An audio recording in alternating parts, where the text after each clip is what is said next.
Hello everyone and welcome back to another FSU Esports Player Spotlight. I'm Sheridan and today Ziva and I will be interviewing Noah from the Hearthstone Garnet team. So hi Noah, how are you doing? Oh, I'm doing just fine. How are you? Good.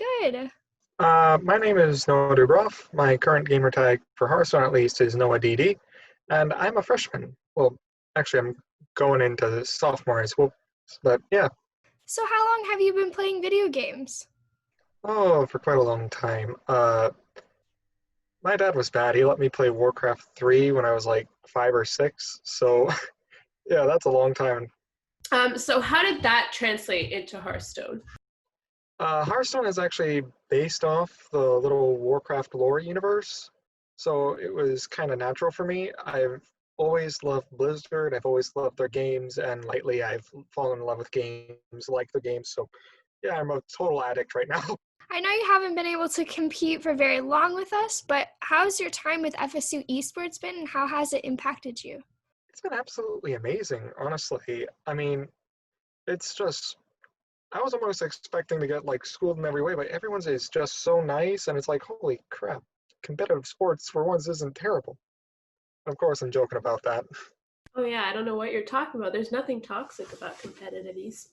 I have no idea what you're talking about. Right?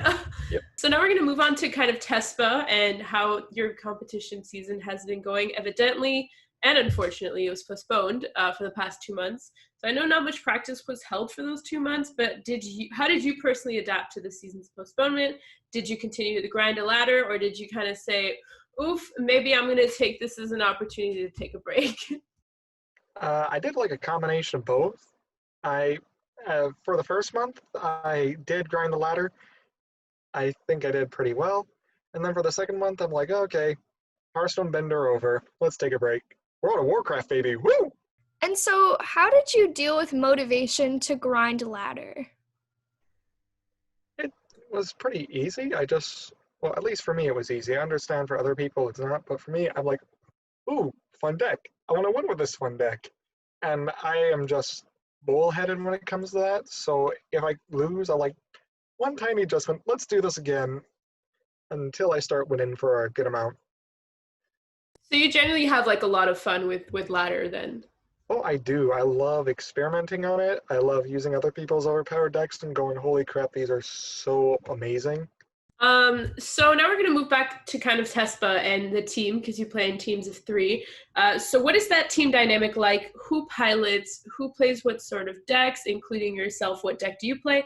And who makes the final decisions as to what you play? Okay, we all kind of work together to figure out what decks we're going to use. I normally side with Austin and Alejandro.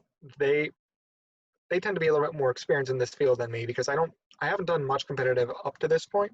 Basically, before the whole disease, I actually piloted one Warlock.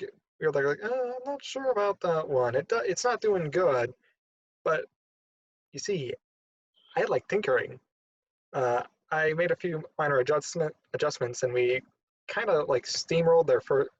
Well, basically, long story short, made a few minor adjustments. I'm good for spotting a few other little details there that they don't seem to see, and I make some really interesting off-type decks that do seem to work pretty well.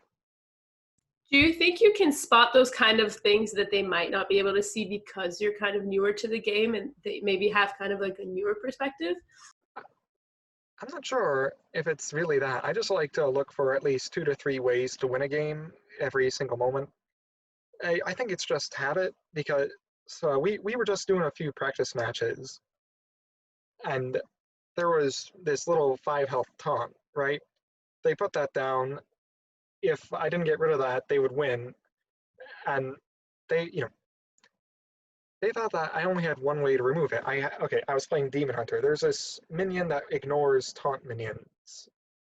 You could play that and then just get past it, but I didn't really need to do that because I had another spell that dealt exactly 5 damage, so I could just ping that off the board and then go face.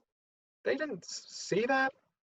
I don't blame them. Sometimes I miss little stuff too, but it's just these little details that sometimes can just absolutely win you a game. It's really fun, honestly. Definitely, and like kind of teching out decks is like an important part, like kind of switching out different cards that you might not see in the like meta deck. So you definitely bring that to the team. What else do you bring to the team besides decks or class knowledge? A charming personality. Really, I'm not certain what I would say to that, just because once again, I'm still pretty new. Occasionally, I think I bring good advice, but honestly, beyond that, I'm not sure. A charming personality is always a lovely thing to have in a team, okay? Sometimes you need a good laugh and a nice little raise in morale. So that's definitely something good to bring to a team. I know that's always what I bring to all my teams, of course. Sheridan will agree. Approved. Now back to the kind of Hearthstone, which is what you're here for. Hearthstone's games can stretch quite a long time, and they can be slow in comparison to other more fast-paced esports games, especially when you're playing kind of control decks versus control decks. So when you lose one of these longer, grueling games, how does your team mentally recover, especially when you don't have a lot of time in between games? Is it your amazing personality that helps with that a little bit, maybe? We all just kind of, from my experience, we all just kind of bite the bullet, basically. We grunt, shrug, and then move on. For me, at least, I just don't try to let it weigh me down because I used to main these control decks. So that basically, if you can't lose a game, you really shouldn't be playing a game. Which I'm not certain if that sounds good or bad, but really, you have to be able to lose before you can win. I think that's great advice for like any kind of esport. So what's the meta right now, and are you guys going to be following it with your deck choices, or what kind of decks does your team like to play? Okay, from what I remember and from what I've seen, meta right now still mostly revolves around Demon Hunter. As soon as Demon Hunter was introduced as a class in the Hearthstone, enormously overpowered. I loved it. They've nerfed it a few times and it's still ranking way up there. Currently, I think the other overpowered deck that helps push it down a little bit is Highlander Hunter. And yes, we are going to follow, at least for this next match, we are going to follow the formula that's currently been playing out. So with maybe one or two off meta decks just to help mix it up.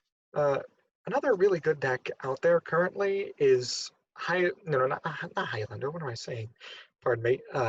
Secret Galakron Rogue.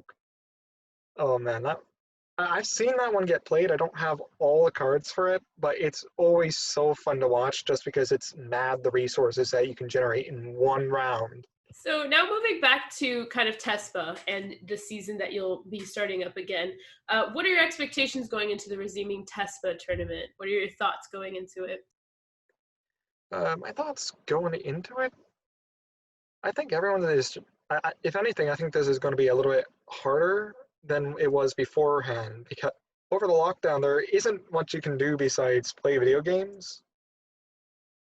And I have a feeling that with this reopening of both Tespa and Society, it's going to inspire some people to bring some really interesting decks to the table. Basically, I think it might be a little bit harder just because everyone's itching to get out there. They want to try new things. And definitely people have probably spent their time like grinding Hearthstone and getting better at the game. So do you think like those people would have an advantage? And how are you guys gonna like kind of combat those teams that have been grinding for the past 2 months? Sheer stinking grit. That's how we're gonna combat. Well, that's how we're gonna combat them. But advantage, yeah, I guess especially because they've been more interactive with them. I mean, I took a little bit off from it. I did play occasionally, but not nearly as heavily as I did. But advantage, I suppose they'd be a little bit more familiar with the meta. But it's amazing what you can do when you switch things up. You suddenly pull out a card no one expects, and it can just completely shift the game. So I'm not certain. I mean, if they do have an advantage, I don't think it'll be much of one. Well, that's all we have, and thank you so much for, talking to us. Thank you so much for interviewing. Thank you all so much for watching another one of our player spotlights. If you're interested in anything else the club is doing, you could join our Discord server at discord.gg/FSU Esports or follow us on Twitter @esports@FSU. Thank you again for watching, and we'll see you all next time.